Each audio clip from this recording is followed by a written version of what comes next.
बहुत समय पहले की बात है, जब चीन में महान सम्राट झाओ वेन का शासन था। उनका राज्य सुख और समृद्धि से भरा हुआ था, लेकिन सम्राट के दिल में हमेशा एक सवाल उठता था, क्या मैं वास्तव में अपने राज्य का सबसे योग्य सम्राट हूं? एक दिन सम्राट के पास एक बूढ़ा साधु आया। उसने भविष्यवाणी की, राजा, तुम्हारी शक्ति और बुद्धि महान है, लेकिन तुम्हारा शासन केवल तब तक सुरक्षित है जब तक तुम द ड्रैगन टेम्पेस्ट तलवार को खोज नहीं लेते।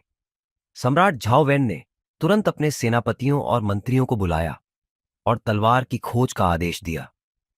तलवार के बारे में कहा जाता था कि वह एक गुप्त पहाड़ पर छिपी है, जिसे केवल निर्भीक हृदय वाला ही पा सकता है। सम्राट ने खुद अपनी सेना के साथ यात्रा शुरू की। रास्ते में उन्होंने कई चुनौतियों का सामना किया, गहरी घाटियां, भयानक जंगल और दुश्मनों से भरी राहें। लेकिन सम्राट की दृढ़ता ने हर बाधा को पार कर लिया। अपनी यात्रा के दौरान सम्राट एक जादुई गांव में पहुंचे, जहां लोग अमर लगते थे। गांव वालों ने उन्हें चेतावनी दी, तलवार तक पहुंचने के लिए तुम्हें अपने डर और अहंकार को त्यागना होगा। अंततः सम्राट उस गुफा तक पहुंचे जहां तलवार छिपी हुई थी। गुफा के द्वार पर एक विशाल ड्रैगन पहरा दे रहा था। ड्रैगन ने गरजते हुए कहा, यदि तुम अपनी सत्ता और शक्ति छोड़ सको तो ही तुम इस तलवार के योग्य हो। सम्राट ने सोचा कि क्या उनका राज्य उनकी महत्वाकांक्षा से बड़ा है।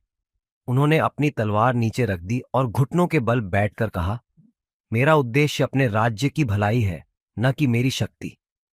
ड्रैगन ने मुस्कुराकर कहा, तुम्हारी विनम्रता ही तुम्हारी असली शक्ति है।